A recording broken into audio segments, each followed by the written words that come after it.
Հիմա հարցեր։ Պարոն Վազենյան, այս մասնագիտական դիտարկումները ավելի այսպես քիչ ընկալելի են հանրության համար եւ ավելի շատ է խոսում այս պահին մի քանի թեզերի մասին, որոնք շրջանառության մեջ է դրել իշխանությունը, բայց մինչև Փաշինյանի այսպես հայտարարություններին անդրադառնալը հոսանքազրկումների հետ կապված վերջին շրջանի ակտիվ քննարկված թեզ են շրջանառում, որ սա Սամվել Կարապետյանի եւ նրա թիմի այսպես ձեռքով է արվում, որ ասեն այ տեսեք, իրենք շատ լավն էին, իսկ դուք վատն եք, այս թեզն են շրջանառում ակտիվ, հատկապես մարզերում եւ արդեն գալով Փաշինյանի հայտարարություններին, որ չկա մի ընտանիք, որից հեծը գումար չի գողացել, այս հայտարարությունը հաստատել է այսօր Ռոմանոս Պետրոսյանը, նշել է, որ հաստատվում են դրանք 20 քրեական վարույթներով, շուրջ 2 տասնյակ եւ ավել, եւ նաեւ արևային էներգիայից օգտվողների մոտ են խնդիրներ եւ այլն, բոլորի մեղքը, այսպես ասած, մեղավորը հեծն է, դուք եք եւ Սամվել Կարապետյանը։ Ու ներդրումների հետ կապված մի կողմից հանրային ծառայությունների կարգավորող հանձնաժողովը փաստացի մերժում է ձեր ներդրումների առաջարկը, չհամարելով դա այս պահին անհրաժեշտ, մյուս ձեռքով ձեզ փաստացի իշխանությունները մեղադրում են ներդրումներ չանելու մեջ, որտեղ է ճշմարտությունը եւ ինչու եթե հանրային ծառայությունների կարգավորող հանձնաժողովը այսքան ժամանակ աշխատելա ձեզ հետ համագործակցելա չի նկատել խնդիրներ, հիմա փաստորեն Փաշինյանը ուրիշ աչքով նկատում այդ խնդիրները, Մեսրոպյանը մեղավոր չէ։ Սկսենք առաջին հարցից, չեմ պատկերացնում, թե ինչպես կարող էր Սամվել Կարապետյանի կառավարման ներքո գտնվող հեծը իրենց կառավարման հեծը այն ժամանակ այսօր իրենց կառավարման տակ գտնվող հեծի միջոցով վատաբանել կամ, չգիտեմ, այնպես իրավիճակ ստեղծել, որ իշխանություններին վնաս լինի։ Նախ առաջինը բոլոր շատ լավ հասկանում ենք, որ գոնե Սամվել Կարապետյանի կառավարման ներքո եղած հեծի ժամանակ ոչ ոք իշխանություններին չէր մեղադրում։ Բոլորին պարզ է, չէ՞ որ սեփականատերը կար ու իշխանությունները թող չստեն, իրենք այն ժամանակ հեծին բացարձակապես չեն պաշտպանել, հակառակը։ Կարող եմ ունենալ հիմնավոր կասկածներ, որ տակից, այսպես ասած, իրենք էլ են գեներացրել այդ բողոքները։ Դա առաջինը մարազմա ուղղակի դրան անդրադառնալը, երկրորդը, եթե թվերով խոսենք, ժամանակավոր կառավարիչը թվեր էր գրել, չգիտեմ, Facebook-յան էջով էր գրել, թե հեծով էր գրել, որովհետև հիշում եք մի արտահայտություն կար, դե ին Facebook-յան էջը քաղաքական է, ես քաղաքական գործում, այսինքն մի հավատացեք ին Facebook-յան էջին, բայց ամեն դեպքում թվեր էր նշել, չգիտեմ որտեղից է վերցրել, ես հիմա ձեզ կասեմ 24-25 թվականի այդ թվերը, որը ՀԾԿ-ի կայքում պահպանված է, ուրեմն դեկտեմբերի 31-ին 15 վթար 6750 բաժանորդ, հոսանքազրկված 12:00-ի դրությամբ 261 բաժանորդ։ 2025-26-ը դեռևս չեն տվել իրենք հաշվետվությունը որպես այդպեսին, խիստ կասկածում եմ, որ օբյեկտիվ են տալու, բայց ունենք մենք մեր արդեն այսպես ձեռք բերված թվերը 25-26 թվականի դեկտեմբերի 31-ին 125 վթար 117021 բաժանորդով եւ 12:00-ի դրությամբ 13399 բաժանորդ։ Այդ են թվերն են, որոնք ֆիքսվել է իրենց մոտ, թե ինչ թվեր իրենք կներկայացնեն հանձնաժողովին եւ բնականաբար հանձնաժողովն էլ այսպես ջանասիրությամբ չի ուսումնասիրելու, արդեն թող իրենք մտածեն։ 20 ուրեմն, այսպես ասեմ, լավ։ Հիմա տեսեք, եթե խոսում ենք օրով, ոչ թե 12:00-ով, օրերով խոսենք, 24-25-ին 6750 բաժանորդ, 31-ին դեկտեմբերի, իսկ 25-26-ին 117021, 31-ին, չեմ կարող ասել, այդ հարցեր իրեն, ես ձեզ 24-25-ի թիվը գոնե ասում եմ ՀԾԿ-ի կայքում մեզ կողմից տրված հաշվետվությունը, ինչ ասեմ, այնպիսի հայտարարություններ կան, որոնք հիմա երկրորդ հարցին անդրադառնալուց էլ պատասխանեմ, եւս մեկ անգամ կրկնեմ, որ զարմանում եմ, որ դուք զարմանում եք։ Այսինքն ստել է։ Իմ կարծիքով այո։ Հիմա կապված երկրորդ հարցի հետ, գիտեք, շատ դժվար է մեկնաբանել անմեկնաբանելին։ Երբ որ երկրի ղեկավարը հայտարարում է կառավարության շենքում, որ հեծը գողացել է ամեն ընտանիքից եւ ամենայն պատասխանությամբ ինչքան հիշում եմ, սրա մեկնաբանությունը հերքում են անգամ իրենք։ Այսօր կառավարիչը փորձեց սրբագրել իր ղեկավարի արած հայտարարությունը, բայց դու չի կարող ասել այդպիսի բան չկա։ Իր ղեկավարը նշում է ամեն ընտանիք, կառավարիչը նշում է տասնյակ հազարավոր ընտանիքներ, արդեն տարբերությունը նկատելի է, ես անգամ գիտեք, ես առաջի ձեզ հետ շփումը ունեցել եմ հունիսի վերջ։ Առաջի շփման ժամանակվանից խոսք էր գնում, արդեն խոսք էր գնում քրեական վարույթների մասին։ Այդ անձի կառավարիչ դառնալու օրվանից ամեն առիթով հայտարարում է, որ կան 20 եւ ավելի վարույթներ։ Ուր են այդ վարույթները։ Այսինքն մենք հիմա կասկածի տակ ենք դնում մեր ԵԱՊ մարմինների պրոֆեսիոնալիզմը, որ չեն կարողանում այդ հասարակ, այսպես ասած, հավելագրումը ինքը ես համարում եմ հասարակ վարույթ։ Լավ քննիչի համար, նորմալ քննիչի համար հասարակ վարույթ է։ Ինչ որ միտեղ ավել թիվ է գրվել, հաշվի չկա, չգիտեմ, վկաները կան, հանցագործը առերևույթ, որից է մեկի անմիջության կանխավարկածը կասկածի տակ չդնելով կա։ Հիմա ընդհանրապես խնդիրը մնում է դա բացահայտել։ Այս պայդրությամբ անոնսել են մի տեսուչի, եթե չեմ սխալվում, ձերբակալություն, որոշակի հավելագրումներ, իսկ ով է ասում դա չի եղել, իսկ ով է ասում մենք այսպես չենք զբաղվել դրանով։ Եթե հիշում եք, հանրային ծառայությունների կարգավորող հանձնաժողովի այդ լիցենզիայի զրկման ֆարսի ժամանակ իրենք բերել էին վարույթով մեր ժամանակվա արած բացահայտումները։ Ապրիլ-մայիս ամիսների արած բացահայտումները։ Այսինքն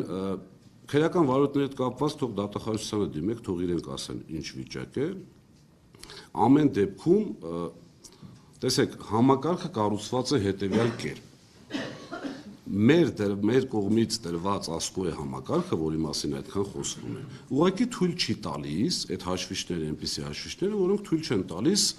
այսպես հավելագրում անել եւ անցնցում անցնել առաջ։ Հաշվի առնելով, որ այդ հաշվիչները նախ մեծ մասի դեպքում մարդկային գործոնն է բացառում, որովհետև ինքը թվերը քաշում է ավտոմատ, եւ երկրորդը վերջին հաշվով, եթե անգամ հավելագրում արվել է բազայում, այդ հաշվիչը կամ պետք է հանվի, կամ պետք է կորի, կամ պետք է գնա լաբորատորիա, որի միջոցով պետական է, եւ այնտեղ ֆիքսվի։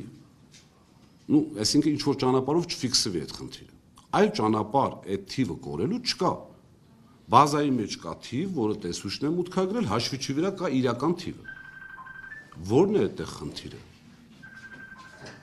Այսինքն մերկապարանոց հայտարարություններ անելը, չգիտեմ, եւ ամենակարևորը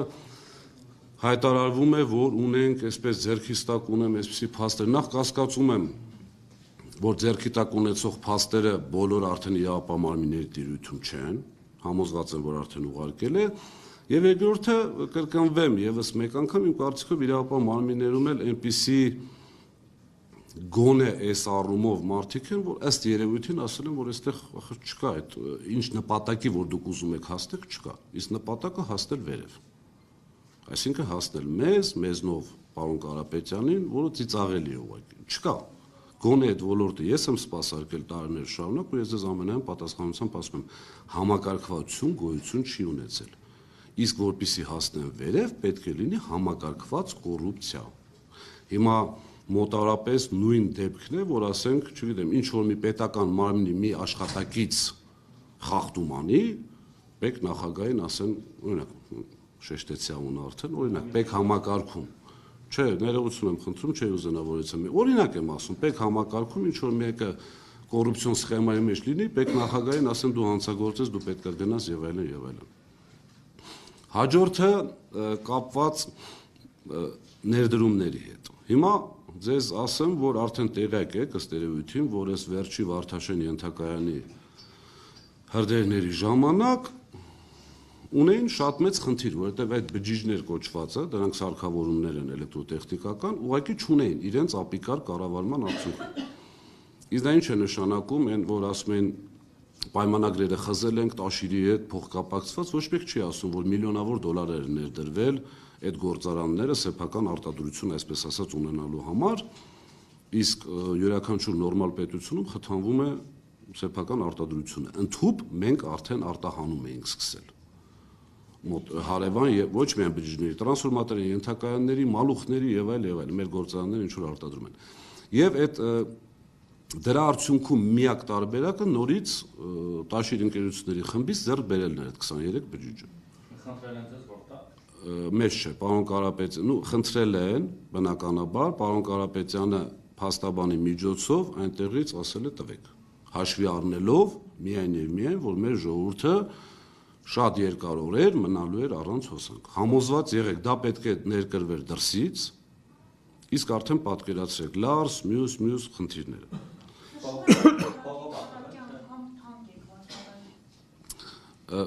Նախ դուք մեջբերում եք անում համապատասխան Civic-ից, չէ, ես դա լսել եմ համապատասխան չթիրախավորենք որից մեկին կամ լրատվամիջոց, բայց ամեն դեպքում ես դա լսել եմ կառավարչից, բայց որևէ փաստական հանգամանք որպես այդպեսին չի մեջբերվել։ Գիտեք, յուրաքանչյուր ապրանք, որից օգտվում ենք մենք բոլորս եւ ամեն օր, եւ, չգիտեմ, տնտեսությունն է օգտվում, մյուս, կա թանկը եւ էժանը։ Շատ դեպքերում հին ասացվածք էլ կա, չէ՞, թանկից էժանը չկա։ Այսինքն, մենք երբ որ մարդկանց ասում եք, բերեք տեսնենք ինչ եք բերում, այն որ ասում եք 40%, 60%, սիրուն թվեր են ասում։ Բերեք տեսնենք ինչ ենք բերում, բերեք պարամետրերով տեսնենք համապատասխանում են արդյոք եւ դրա երաշխիքը ինչքան է։ Բնականաբար մեքենայից սկսած հագուստից, սննդամթերքից ամեն ինչի թանկնել կա, էժանել կա, չէ՞։ Նախկինի համաթանկ եք տվել, նախկինում որ հեծը ուղիղ գնումով այդ ձեր ընկերությունից ձեռք է բերում այդ բջիջները, յաչեկաները, այդ դրա համեմատ այս անգամ ավելի թանկ եք տվել, թե։ Ես ճիշտ ասած արժեքը չեմ կարող ասել, անկեղծ ասեմ, ես ասեցի ինչ որ եղել է կապված նյութի լինելու կամ չլինելու հետ։ Ինչ ճանապարհով է դա եղել։ Հիմա ներդրումների մասով նորից կրկնում եմ, այդ գիտեք հայտարարությունը եղավ ինչ որ երկրի հետ կապված, ես էլ չեմ ուզում նշեմ այդ երկիրը, չնայած իրենք նշել են, այդտեղ էլ կա։ Չէ, Չինաստանի հետ, չինական ապրանքների հետ կապված, այդտեղ էլ խնդիր կա, այնտեղ էլ կան եւ թանկը եւ էժանը։ Այսինքն հաշվի առնելով, իրենք խաղում են մի բանի վրա, հաշվի առնելով, որ մենք չունենք այդ ժամանակը, որպեսզի իրանց բերած մալուխը կամ կցորթիչը կամ մյուսը, տեսնենք ինչքան ժամանակ է ծառայելու, իրենք խաղում են դրա վրա։ Իրենք շատ լավ հասկանում են, որ այդ կցորթիչը խնդիր ունեցավ, ըստ երևույթին իրենք այլևս չեն լինելու, դրա համար իրենք աշխատում են ընդամենը մինչև հունիսի 7 այս պահին, հավատացած եղեք։ Իրենց քիչ է հետաքրում հունիսի 8-ին ինչ է լինելու։ Նույն սակագդից է դա պարզ երևում, նույն հայտարարություններից է պարզ երևում։ Հիմա կապված վարկերի հետ։ Մենք, այսպես խոսակցական լեզվով ասեմ, կոտորվեցինք հայտարարելով, երևի բոլորդ էլ արդեն տեղյակ եք, որ յուրաքանչյուր հեծ ՓԲ-ի կողմից վերցրած վարկային պարտավորության տոկոսները որևիցե պարագայում չի մտնում սակագնի մեջ։ Հիմա կա երկու տարբերակ։ Կամ կառավարության ղեկավարը գիտի եւ մոլորեցնում է ժողովրդին, կամ իր, այսպես իրեն զեկուցող կոմպետենտ մարդիկ խաբել են իրեն։ Հիմա եթե շատ արագ այդ կոմպետենտ մարդիկ չազատվեցին աշխատանքից, նշանակում է իմ ասած առաջի վարկածն է։ Ուղղակի մոլորեցնում է մեր ժողովրդին, որովհետև դա փաստ է, դա հանձնաժողովը գիտի անգիր, տարածքային կառավարման նախարարությունը գիտեն անգիր։ Հաջորդը տնօրենների խորհրդի պարգևատրումները, երբ որ երեք հայտարարվում էր, որ այլ եկամուտ չունի, մեր վճարումներն վերջինաշով շահույթ ունի, չէ՞ այդ կազմակերպությունը, բիզնեսը։ Երբ որ հանձնաժողովի նախագահային հարց են տալիս, ասում են իսկ այդ պարգևավճարները տնօրենների խորհրդի մտնում է սակագնի մեջ, թե ոչ, այն ժամանակ ասում էր, դե վարույթ է ընթանում, չեմ կարող պատասխանել, չնայած դա վարույթին բացարձակ չի խանգարում։ Հիմա այսօր հարցրեք, մտնում է թե ոչ, լավ ինչքան կարելի է խաբել։ չի մտնում, հարգելի հայրենակիցներ, ձեզ խաբում են։ Սամվել Կարապետյանին ուզում են սևացնել, այդ ճանապարհին որևիցե խտրականություն չեն դնում միջոցների մեջ, պարզ խաբում են։ Չկա, Սամվել Կարապետյանը իր միջոցներից գնահատում է տնօրենների խորհրդի աշխատանք եւ տալիս է պարգևավճար։ Իմիջիալոց ձեզ ասեմ,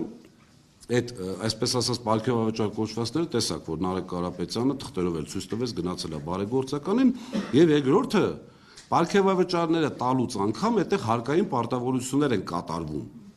Արդյոք հնարավոր չէ դա ինչ-որ այլ ճանապարհով տալ։ Իհարկե հնարավոր էր։ Այսինքն Կարապետյանը որոշում է պարգևավճար տալ, որից որոշակի տոկոս պետքա գնա որպես հարկային պարտավորություն։ Հիմա սա են անգամ փորձում մեր ժողովրդին, որոնք քիչ թե շատ, այսպես ասած, անտեղյակ են, մոլորեցնել, խաբել, որ ժողովուրդ ջան, այս վարկերի տոկոսները դուք եք վճարում սակագնով։ Չգիտեմ, պարգևավճարները դուք եք վճարում սակագնով։ Լավ, հիմա ներողություն եմ խնդրում, նախադասությունս ավարտեմ, ներողություն եմ խնդրում։ Ընդունենք մի պահ տեսականորեն, որ մենք վատ ենք կառավարել, չէ՞, ասում են, այսքան եկամուտ ունենք, այսքան քիչ գումար ծախսեցինք, այս արեցինք, այն արեցինք։ Լավ, ինչու՞ չի իջնում սակագինը այդ դեպքում։ Շատ պարզ տրամաբանական հարց է, չէ՞։ Եթե հիշում եք, եթե չեմ սխալվում, 18 թվականի ապրիլին այն ժամանակ դերևս ընդդիմադիր գործիչ Նիկոլ Փաշինյանը հայտարարել էր, որ 20%-ով պետք է սակագինը իջնի։ Okay, եկակ 7 տարի անցավ, լավ, ընդունենք, նորից եմ կրկնում, չկա այդպիսի բան, բայց մի պահ ընդունենք, մենք վատ ենք կառավարում։ Հիմա 6 ամիս դուք եք կառավարում։ Ուր են ձեր, այսպես ասած, այդ էկոնոմիաները, այդ քիչ ծախսերը, ուր են դրանց ավելցուկները։ Այսինքն չկա դա, եթե դա լիներ, ենթադրվում է, որ պետք է լիներ սակագնի իջեցում։ Հիմա այստեղ այս իմ ասած թվերը հետաձգելով, չէ՞ ինչ որ տակը շատ կասկածելի ֆինանսական եկամուտներ դնելով, հարց է առաջանում, լավ, ընտրություններից հետո Աստված մի արասցի, եթե իրենք հաղթեցին։ Ինչ է լինելու։ Պարզ բան, ուղղակի թանկանալու է սակագինը, որտեղ տարբերակ չկա։ Սամվել Կարապետյանի պարագայում եւս մեկ անգամ հիշեցնեմ, արդեն 10 տարի չի թանկացրել, խոսքը հեծի մասին է։